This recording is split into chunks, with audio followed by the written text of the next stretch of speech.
The second part of 5-4 is journalizing some of the transactions dealing with petty cash. So on page 146, on November 1st, we paid cash to establish a petty cash fund of $200 with check number 64. And they're telling us to use page 22 of a journal. So the date is November 1st, and with check number 64, we're establishing petty cash. We are only going to write the words petty cash this one time when we set up the account, and if we have a petty cash fund for 200 years, we would never write the words petty cash again. So we debit petty cash because it's an asset, and we're going to credit cash for $200.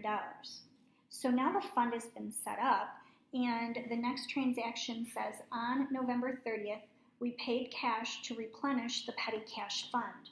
So what we're going to use is the information from up here in the petty cash report to fill in this information. So the date is the 30th, and with check number 86, we're going to replenish the fund. We have to write down what we spent our petty cash funds on. So we've got postage expense, and that's a debit for 24 because expenses are always debits.